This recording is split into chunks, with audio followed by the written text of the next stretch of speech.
첫 번째가 이제 TMF라고 레버리지된 이제 장기 미국채 ETF였습니다. 그러니까 장기채 금리가 빠질 것이다라고 베팅을 계속 하고 계신 거죠. 매수한 거, 매도한 거, 그다음에 매수 매도 합해서 제일 많이 한 거부터 소팅을 시켜봤어요. 그랬더니 테슬라 1등입니다. 거의 한 4천억. 와. 변동성이 굉장히 큰 것들로 단기 트레이딩을 상당히 많이 하고 있다. 테이버랩의 강승희 대표, 케빈 강 대표 나와 계십니다. 안녕하세요. 안녕하세요.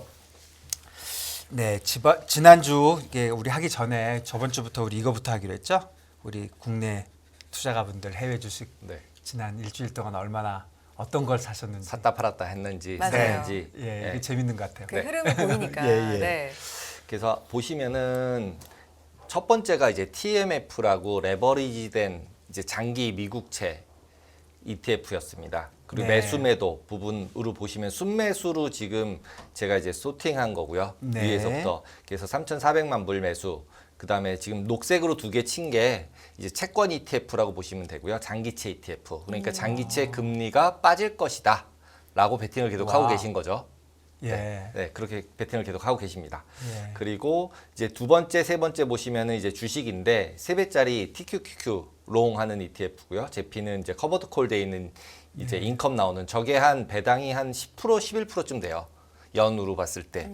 예. 네. 그다음에 밑에 가서 보시면은 슈왑 US 디비든드 에쿼티라고 돼 있는 것도 저것도 배당 제일 많은 종목들 넣어놓은 ETF인데 저게 한 3% 정도 배당되더라고요. 연으로. 네. 그다음에 그 밑에 있는 슈왑 US 브로드 마켓이 저게 한 1.5% 정도 되는 네. 배당이 그래도 상당히 높은 것들로 주식들은 이제 좀 롱텀 포지션들로는 가져가고 계시기 시작하시는 것 같고요. 네. 그다음에 제일 좀 눈에 띄는 것 중에 맨 아래에 있는 BDI 추종하는 드라이 지수 있어요.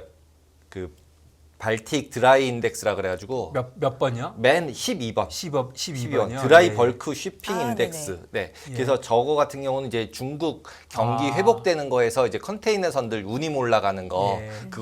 그것까지 이제 베팅을 하시는 분들이 BDI 지수 우리 네, 많이 BDI 얘기하는 지수. 네네네. 예, 예. 이건 새롭게 등장한 건가요? 새롭게까지는 아니었는데 그리고 등수안으로 들어온 등수안으로. 거는 예, 최근인 것 같습니다. 네. 그리고 이제 세미컨덕터는 이제 보시다시피 뭐 숏으로 3배짜리로 이제 쏙3라고 얘기하는 숏도 많이 하고 이제 위아래를 좀 섞였다. 근데 이제 이번 주에는 새로 가져온 게 뭐냐면 총 거래도 한번 뽑아왔어요. 아, 예, 예. 네트로 된 순매수 말고 거래한 샀다 걸로만 팔았다. 샀다 팔았다. 예. 그래서 매수한 거, 매도한 거, 그다음에 매수 매도 합해서 제일 많이 한 거부터 예, 예. 소팅을 시켜봤어요. 그랬더니 테슬라 역시. 1등입니다. 예. 예. 매수 그 3천억 아니죠. 지금 저희 1.3 해야 되니까 거의 한 4천억. 와. 매수 4천억 매도한 매수 매도 단타죠. 그래서 이제 여기 보시다시피 3억 불, 3억 불씩 매수 매도를 다 했다라고 보시면 되고요. 예. 그리고 이제 SQQQ 매도하는 QQQ가 앞에 네트로는 없었는데 매수 매도를 거의 네팅 쳐서 다 하고 있는 거예요. 거의 보시면 매수 매도 금액들이 다 비슷하잖아요.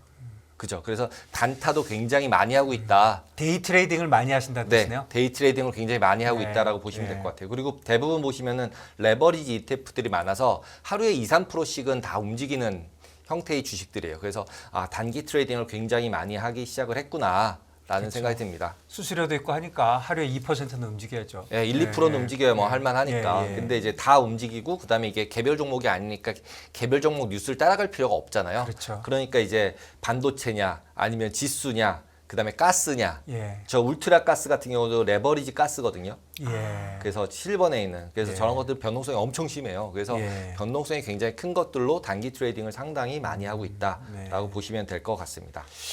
그러니까 앞에 본 거는 저희 장기 투자를 주로 하는 거고 거래량으로 보면 이제 단기 투자를 하는 거라고 보면 되겠네요. 네, 그렇게 보시는 게 맞을 것 같아요. 여기서 보시면은 지금 이게 슈왑 US 브로드 마켓 ETF 같은 경우는 매도가 하나도 없잖아요. 네. 그리고 900만 불이라고밖에 안 나오잖아요. 네. 이런 거는 이제 자산 배분형 요즘 랩들 많이 있어서 그런 데서 주식 비중 맞추는 거 할 때 미국 주식으로 얼로케이션 하는 이런 것들이 아닐까라고 생각이 듭니다. 근데 저는 약간 좀 놀라운 게요. 사실은 금요일 날 왜 미국 시장이 저렇게 올랐는지 잘 모르겠는데 제가 이유를 곰곰이 생각해 보면 그 미국 국채 10년짜리가 4%가 넘어가니까 장기 투자가 들어왔다 이렇게 생각이 되거든요, 사실. 채권 매수세가 이제 4% 넘어가면 예. 사도 된다고 얘기 많이 하니까요. 예. 네. 그런데 우리 투자가들도 하는 샀죠. 그게 똑같아요. 예. 그리고 예, 그렇네요. 네. 그래서 그 대단하십니다. 금리 부분에 있어서는 내일 조금 더 자세히 한번 얘기해 네, 보려고 네. 하고요. 그래서 한 주간 이제 움직인 것들 한번 쭉 보시면은 네. 그냥 딱 보시기 어때요? 그러니까 아까 처음에 모두에 말씀하신 것처럼 주 초반에 별 볼 일 없이 줄줄줄줄 흘러서 빠지다가 목요일, 금요일 뒤에 목요일도 이제 장 후반에 확 들어올리기 시작해서 쭉 끌어올린 거니까 생각보다 되게 많이 올랐어요. 후반에 강했어요. 네. 많이 올랐어요. 왜 많이 그러냐면 올랐어요. 네. 어제 그러니까 금요일 날 한국 시장 종가일 때 그 나스닥 퓨처스가 마이너스 0.6이었어요. 그게 플러스 2로 끝났으니까. 그 전날도 그랬어요. 예. 목요일 날도 실제로 아침에 조금 올랐다가 쭉 빠져서 네. 끝나는 듯한 느낌이어서 잤더니 일어났더니 거기서 다 끌어올려서 근데 올려놨더라고요. 생각을 해보면 금요일 날 오후에 별 뉴스도 없는데 채권이 좀 안정된다고 하니까. 근데 뭐 지금 여기서 말씀을 드리겠지만 유럽 쪽에서 약간의 이제 인플레이션이 떨어지는 듯한 뉴스들이 네. 조금 나오긴 나왔어요. 근데 그 정도는 네. 예, 그 정도로 유럽에서 별로 안 오르고 생각을 해보면 금요일 날 오후에 내가 트레이딩하는 사람인데 뭐 채권 금리가 좀 내렸다고 하지만 자신을 가지고 그냥 사는 거잖아요. 그렇죠. 예, 채권 예, 같은 경우는. 이게 뭐 이렇게 올라가는 것도 아니고 꾸준하게 올라가더라고요. 네. 그러니까 주식시장의 플레이어들은 주식시장에 대해서 뭐 인플레이션이고 뭐고 난리를 쳐도 긍정적인 마인드가 지금 깔려 있다 이렇게 봐야 될 것 같아요. 네, 일단 수급상으로는 네. 주식 쪽은 상당히 조금 이제 물음표를 사람들이 많이 던지는 상황인 것 같습니다. 네. 그래서 이제 초반에는 카시카리 여는 총재가 미네폴리스 여는 총재가 나와가지고 이제 50bp 금리 이상 발언하면서 이제 밑으로 확 내려버렸다가 목요일 날은 또 반대로 또 라파엘 보스틱 나와서 보스틱, 예. 보스틱이 나온 데서 돌린 턴어라운드. 게 굉장히 컸어요. 네. 왜냐하면 여기 차트에서 보시다시피 2번 보시면은 유로존에서 CPI가 되게 높게 나왔어요. 인플레이션 우려가 있게. 그래서 장이 확 폭락해서 시작을 한 거예요. 50pp 얘기는 이제 거의 뭐 기정사실. 네, 기정화세 사실 되면서 네. 폭락하면서 시작을 했는데 여기서 줄줄 밀린 게 아니라 네. 옆으로 기고 있는데 거기다 대고서 이제 보스팅 나와서 얘기하고 그 다음에 또 이제 뭐 다른 뉴스 채널에서는 또 그 제로 DT가 올렸다 뭐 이런 뉴스까지 두 개 더해지면서 위로 쭉 올리면서 끝났고 그 다음에 금요일 날도 다시 오픈하면서 실질적으로 약간 이제 금리 인상이 좀 덜해지지 않을까라는 네. 인플레이션 좀 완화되는 그런 뉴스들이 유럽에서 나오니까 줄줄줄 더 올라가 버린 모양이에요. 그래서 약간 이게 쇼커버링이라고 얘기하기도 애매하고 저가 매수 들어왔다. 그리고 이런 이제 뭐 제로 DT도 이제 너무 계속 울고 먹어서 재미가 없는 것 같아요. 네, 그래서 또 뭐 여러 가지 이제 다른 뉴스에서도 제로 DT 뉴스는 계속 나오더라고요. 그래서 뭔가 미국 시장 내에서는 상당히 영향이 뭔가 주고 있는 느낌도 있긴 있어요. 예, 그리고 이제 50bp냐 25bp냐는 시장은 50bp를 한 30% 정도 보고 있는 거죠. 지금 여기서 22는 보시면은 50bp 쪽을 많이 예, 생각을 하고 있고 20b는 22는 네 맞아요. 네, 20bp는 50이고 미국은 네. 아직도 25. 연준은 25쪽이고. 25고 50bp가 확률이 지금 지금 32%로 32%. 올라갔어요. 네. 예, 지금 여기 보시다시피 29%에서 해오셨네요. 네. 여기 있습니다. 그래서 5.5로 된 게 29.3이었는데 지난주에 네. 이번 주에 32.6으로 올라왔고 야, 만만치 않네요. 예. 2대 1이네. 예, 지금 아직도 25가 더 많은 거라고 네, 생각이 네. 들고 50을 할 이유는 없을 것 같아요. 왜냐하면 일단은 50 하면은 가오가 떨어지잖아요. 디스인플레이션 그렇게 얘기했는데 여기서 바로 50을 하면 뭔가 인정하는. 예, 인정하는 네. 거여서 좀 안, 그리고 싫어할 것 같습니다. 정부나 이렇게 걔도 공공기관에서 일하시는 분들은 저렇게 잘 안 하잖아요. 갑자기 25했다 다시 50했다 다시 25했다 그러면 예, 약간 지금 이제 말씀하신 대로 좀 떨어지잖아요. 조금, 예, 떨어지잖아요, 신뢰도가 떨어지니까 신뢰도가. 그에 반해서 이제 뒤쪽으로 오히려 저는 이제 이 차트에선 봐야 될 것 같아요. 그러니까 11월 달, 12월 달 거 오히려 맨 끝에 그러니까 타겟 금리 어디까지 올릴 거야를 우리가 계속 보고 있잖아요. 네. 그랬을 때 보면은 지금 5.5 같은 경우가 지난주에 38%였는데 36으로 떨어지면서 5.75로 조금 올라갔어요. 그래서 5.75도 이제 살살 보인다. 그래서 여기서 인플레이션 데이터들이 더 나오면 5.75까지도 갈 수 있을 것 같다라는 식으로 약간 모양이 가고 있는 와, 거죠. 저게 6% 진짜 모양이 불과 보이니까. 얼마 전만 해도 맥시멈이 5.25였는데 이제 5.5는 거의 중간값이네요. 네, 딱 중간값이죠. 중간값이죠. 이게 원래 5.25였잖아요. 2주 예, 전만 해도. 예, 예. 그랬던 게 이제 5.5로 왔고 예. 그 다음에 뒤에 보이는 게 이제 6.25도 보여요. 아우. 그러니까 아무리 적은 베팅이지만 네네. 지지난주에 6.0이 저렇게 0. 몇 프로밖에 없었잖아요. 그랬는데 이제는 6.9%까지 올라왔어요. 6%도.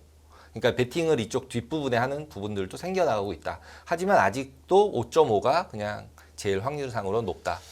근데 5.5면은 점도표 얘기 계속 하고 있잖아요. 이번에 네. 3월 20일 날 이제 점도표 열심히 봐야 된다. 근데 5.5면은 아마 점도표보다 약간 위일 거예요. 5.25였던 것 같거든요. 지난번에 점도표에서 꼭지 부분이. 꼭지분이 예 맞습니다. 네, 그러니까 그러니까 찍은 점 중에 네, 점 중에. 쭉 찍은 거 중에 네, 그랬는데 지금 이제 여기는 5.5로 올렸으니까 이제 지난번에는 이제 이제 시장이 못 따라왔다. 그러면서 이제 여기 5.25 찍었는데 밑에 있다. 막 이렇게 얘기했었잖아요. 저희가. 예, 근데 점도표보다 이게 지금 더 높아요. 예, 이게 더 예, 높아졌어요. 예, 훨씬 점도표보다 높아요. 높아졌습니다. 예, 예, 그래서 예. 이 시장이 이제 페드를 따라왔네 이런 느낌. 그때는 페드가 잘못하는 것 같아 막 이렇게 얘기했었잖아요. 예. 예, 그래서 그런 부분들도 조금 이제 좀 봐야 되지 않을까라고 생각이 듭니다. 그렇네요. 그리고 이제 이자율 쪽 같은 경우는 말씀하셨던 것처럼 이제 금요일 날 오히려 목요일 날 금요일 날 금리가 조금씩 이렇게 내렸어요.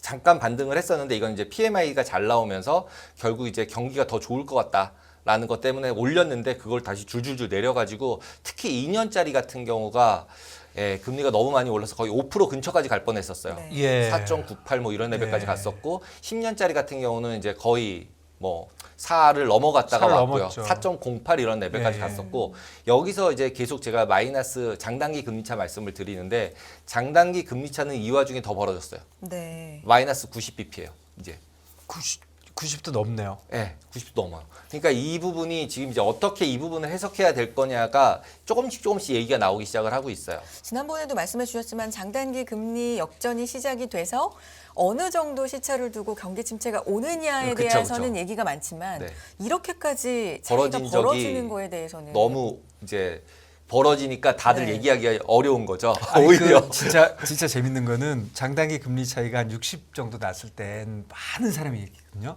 이게 90 가니까 아무 코멘트가 없어요. 이게 1월 말에 보시면은 헤지 펀드들이 네. 본드 숏 포지션을 역대 최대로 가지고 있다가 숏 커버링 당했다. 이런 얘기가 있었어요. 그게 네. 결국은 이런 부분들이랑 많이 연관이 되지 않을까라고 근데 생각이 생각해 듭니다. 한번 보시면 저는 네. 이런 생각이 들어요. 작년 10월에 우리 주식 완전 바닷가 있고, 그러니까 S&P 3,500, 나스닥 10,000 가고, 뭐 환율 115 가고 난리 날 때 있죠. 그때 터닝 포인트가 뭐였어요? 국채였어요. 10년짜리.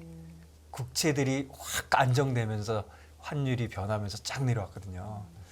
모르겠습니다. 한번 네. 봐야 될 것 같습니다. 예. 그리고 이제 여기 중간에 검정색 보시면은 밑으로 네. 확 내렸다가 확 올랐잖아요. 이 부분이 이제 그 UAE가 오펙 탈퇴한다고 뉴스 나오면서 이제 증산한다, 감산한다, 나는 안 따라갈 거다 이러면서 이제 밑으로 확 내려갔다가 위로 다시 올라서 부인 뉴스 딱 나오면서 네. 확 올라가서 이런 것 때문에 이제 유가 관련해서도 단타 트레이딩들을 되게 많이 하시는 것 같아요. 그리고 보시면은 지금 제일 많이 움직인 거는 위안화예요. 위안화가 되게 강세가 됐어요. 네. 그래서 위안화는 이제 PMI 나오면서 이제 이제 오프닝 했죠. 리오프닝 한 네네네. 거에 대한 실제로 영향이 여기 좀 있다. 그러면서 중국 경기 자체에서 돈을 풀던 아니면 어떤 방식으로든 부양을 하는 것 같다라는 쪽으로 돌면서 이제 PMI 잘 나오면서 위안화는 강세가 됐고 우리나라 원화도 강세가 되게 많이 됐어요. 그렇죠. 1,300원 됐으니까 1,320원에서 1,300원 됐으니까 1,300원 이제 거기 갔다가 그게 다시 내려와서 이제 1,300원대 찍고 내려오고 있거든요. 예, 예. 그게 다시 원화가 강세가 되려가고 있어요. 그래서 그 부분이 주간으로 보시면은 그래서 위안화를 원화가 따라가기 시작을 했다. 우리나라 수출 부분에 있어서는 그래서 이제 환율 부분도 결국은 우리나라 원화는 일단 위안화를 좀 봐야 되지 않을까라는 생각이 듭니다. 다른 얘기지만 중국 전인대 시작이 됐는데 5%대 경제 성장률 하겠다고 5% 얘기를 하는 안팎으로. 거니까요. 그거 네. 언제 나온 거죠? 일요일에 나온 거죠? 주말에 주말에 주말에 나왔으니까 장 이후에 네, 굉장히 사실 역대 낮은 제시. 그렇죠. 제시 자체는 낮은 거죠. 그렇죠. 그래도 이제 그러면- 3자 보다가 이제 5자 다시 보자고 리오프닝 그러면 했으니까 5자 부양책 안 한다는 거고 시장에 안 좋은 뉴스입니까? 이걸 어떻게 해석해야 될지는 좀 봐야 될 것 같아요. 네. 왜냐하면 이제 중국 같은 경우는 어쨌든 계획 경제를 할 수 있는 곳이잖아요. 네. 예, 그러니까 돈을 풀지, 부동산을 살릴지, 아니면 소비를 살릴지 포커스해서 어느 쪽으로 밀겠죠. 근데 이제 대부분의 뉴스들은 일단은 중국은 소비 쪽을 민다라는 쪽으로 보는 것 같아요. 그리고 최후의 경우에 부동산을 하는 이제 부양을 시킬 건데 뭐 외국인 부동산 매수 허용해주고 이러면서 일단은 밖에서 돈을 좀 땡겨오려고 하는 느낌이 보이는 거고 자기 돈을 계속 더 쓰기에는 좀 부담스럽지 않을까라고 생각을 듭니다. 개인적으로. 우선 첫 번째 퀘스천은 이제 그게 예를 들어서 6%라고 얘기했으면 야 6% 되기는 진짜 어려우니까 부양책 엄청 쓰겠네 그렇죠. 이런 생각을 하는데 지금 약간 5라고 보수적으로 하니까. 낮게 얘기하니까 네. 야 부양책 안 쓰는 거야? 이런 근데 불안감? 근데 지금 그런 건 그냥 아닌데? 생각에는 불안감이라기 표현보다는 내가 여기서 부양을 시켜놓는 게 무슨 의미가 있나 이런 생각을 할 것 같아요. 근데 글로벌리. 지난번에 발표된 게 3.5였으니까요. 네. 사실 5까지도 올리려면 그것 또한 그렇죠. 사실 부양책이 그렇긴 또 해요. 필요하지 그래도- 않나. 그래도 이제 문 닫아놨던 때 3.5니까 네. 문이 열었잖아요. 그럼 문 열면 이제 왔다 갔다 하니까 그런 것 같습니다. 어쨌든 우리는 중국의 영향을 제일 많이 받을 것 같네요. 네, 그럴 것 최소한 같습니다. 몇 달은. 예. 네. 그리고 이제 PMI 아까 잠깐 말씀을 드렸지만 금요일 날 PMI 나오면서 분위기가 이제 다시 이제 그 하락할 뻔 했는데 금리가 더 올라갈 뻔 했는데 다시 줄줄줄 내렸다고 말씀드렸는데 지금 1월 달에 이렇게 퍽 떨어졌었어요. 비제조 PMI가. 였죠 보시다시피. 근데 이번에 이때가 잘못된 거냐, 이때 1월 달에 나온 게 잘못된 거냐, 12월이 잘못된 거냐 이러면서 말들이 많았었는데 누가 봐도 12월이 잘못됐네요. 12월 달 이상하잖아요. 그죠? 그래서 이렇게 딱 보시면 이거 이상했구나. 예, 예. 이렇게 보시면 될 것 예. 같아요. 그리고 이제 페드 쪽은 보셨고요. 그다음에 이제 주식 쪽에서 보면은 자사주 이슈가 있었어요. 자사주 매입. 메타가 자사주 메타가? 매입 발표를 하면서 이제 급등을 해버렸어요. 네. 그래서 이제 9.85% 제일 잘 올랐고 그다음에 테슬라 또 테슬라 인베스터 데이에서 별 볼 일 없이 뭐 얘기는 네. 끝났어요. 원래 이제 저가 차량 왕창 발표를 해주면은 급등을 해보려고 했는데 반값 전기차. 예, 반값 네. 전기차. 예, 그랬는데 이제 그게 안 나왔죠. 그 바람에. 근데 테슬라가 미국에서 거래량 1위 주식은 아니잖아요. 근데 미국에서도 개인 제일 많이 산 거라고 월스트리트저널에 나기 시작했어요. 그래요? 예, 예. 개인 매수 최우선 주식이더라고요. 예. 한 1조, 2조 사이 정도 네. 되죠. 그러니까 미국에서도 리테일들이 다 쓰고 개인들은 다 테슬라를 많이 한다. 네, 많이 한다. 예, 예, 순매수로 엄청 많다. 그러니까 이번에도 올린 거 전부 다 개인이라고 봐야 될 것 네. 같아요. 그러니까 테슬라 엄청 좋아하세요. 예, 개인들은 미국, 한국 할 거 없이 엄청 좋아한다. 예, 예. 네, 이렇게 보시면 될 것 같습니다. 그리고 이번 주 같은 경우는 이제 파월 연설이 있고요. 화요일 날 이제 다 12시예요. 그래서 화요일, 수요일 날 해가지고 파월 상원 연설, 하원 연설 제일 중요하고 그 다음에 이제 수요일 날 이제 졸트 또 이제 고용 지표 나오기 전에 고용 지표가 어떻게 나올까 이제 힌트가 나오는 거죠. 그래서 졸트 그 다음에 고용 지표는 언제죠? 금요일입니다. 아, 그럼 이번 네, 주 금요일. 이번 주 금요일 날 이제 고용 지표가 제일 크다고 봐야 되겠죠. 저는 개인적으로 저거가 제일 큰 것 같아요. 저번에 저 난리 친 거 저거 아니에요. 네. 그리고 이제 토요일부터는 연준 이제 블랙아웃이에요. 네. FOMC 앞두고. 아, 그러니까 이제 이번 주에 또 이제 연준 위원들 지난주에 솔직히 연준 위원들이 들었다 놨다 한 거니까. 네. 근데 이번 주도 결국은 또 말들은 엄청 많겠다라고 보시면 될 것 같아요. 그리고 여기 보면 페드 멤버들 얘기하는 것들도 조금씩 나오는데 기본적으로는 뭐 지금 말씀하셨듯이 고용 데이터, 뭐 실업률, 뭐 노동 참여율, 시간당 임금 뭐 이런 것들 다 보면서 이제 해석을 또 하겠죠. 이렇게 저번 달치도 리바이스도 하잖아요. 그렇죠. 진짜 그거 50만 된 거 리바이스 많이 하면 진짜 저는 실망할 것 같아요. 사람 약 올리는 것도 아니고. 그런 식으로 보시면 될 것 네. 같습니다. 그리고 이제 옵션 쪽은 그렇게 큰 변동은 없는데 기본적으로는 풋 옵션들이 약간 증가를 하고 있다라고 보시면 될 것 같고요. 미결제 약정으로 보시면. 겁이 그리고 난다. 예, 변동성 부분에 있어서는 되게 많이 급락을 했어요. 예, 지난주에 이제 오르면서 이제 목요일 금요일 오르면서 확 내려와서 이제 지금 변동성 얼마입니까? 커브 빅스는? 자체들도 빅스가 아니라 이거는 실제로 딱 행사 아. 가격별 변동성이에요. 네, 그래서 저거는 실제로 한 사후 인플라이드 그치, 변동성, 인플라이드, 예, 네, 예. 내재 변동성들이 이제 만기 월물에 따라서 예. 변동되는 건데 그런 부분들이 있을 때 전체적으로 다 쉬프트해서 내려오고 있다라고 네. 보시면 될 것 같고 그다음에 이번 주 만기 되는 옵션들의 같은 경우에 S&P 같은 경우는 이번 주 금요일이죠. 3월 10일 날 만기가 실제로 3,800 지금 4,000인데 이제 왕창 빠지는 쪽 3시금 밖에 있는 쪽도 3,800하고 3,810짜리 행사 가격 옵션을 누군가가 왕창 샀어요. 5만 계약 이상. 미결작정으로. 그래서 이런 부분들이 이렇게 많이 샀다는 얘기는 누군가 해지하긴 한 건데 네. 이건 너무 베팅한 느낌이어서 이런 거는 잘 행사가 안 됐던 게 제 경험상 예. 돈을 날리는 네, 저 5만 계약 사봐야 돈도 네. 얼마 되지 예, 않아요. 얼마 안 네, 되는 거지만 어쨌든 이런 모양이 보이고 있다. 그리고 3월물 만기는 이제 다다음 주에요. 2위 월물이 3월 17일 만기가 제일 이제 핵심적인 월물이라고 봐야 돼요. 369, 12에서 가장 많이 하는. 네. 그때 보시면은 원시그마 그러니까 한 변동성 어느 정도 이제 예상 가능한 움직임 예상 가능한 범위 내에서는 오히려 약간 하락 쪽 3,900, 4,000 쪽으로 조금은 치우쳐져 있다라고 보시면 될 것 같고요. 나스닥 같은 경우는 한 12,000 정도에 몰려 있다라고 보시면 돼요. 그리고 이제 이번 주말 만기인 금요일 만기인 위클리 옵션 같은 경우는 보면은 12,000, 12,500개 많이 몰려 있는데 이게 파란색이 네. 콜 옵션이에요. 그래서 이거는 이번 주에 사가지고 수익을 난 채로 그대로 보유하고 있는 넘어가는 거네요. 넘어간 상태라고 보시면 돼서 이런 부분들은 이제 다시 매도 물량이 나오겠죠. 그래서 이런 것들이 매도 물량이 나오면 또 해지하는 물량들이 나오니까 주 초반에 어느 정도 상승을 또 하면 이제 익절 프라핏 테이킹 하는 주문들이 좀 나오지 않을까라고 생각이 듭니다. 그리고 변동성 같은 경우는 여기 보시다시피 굉장히 많이 하락을 했고요. 네.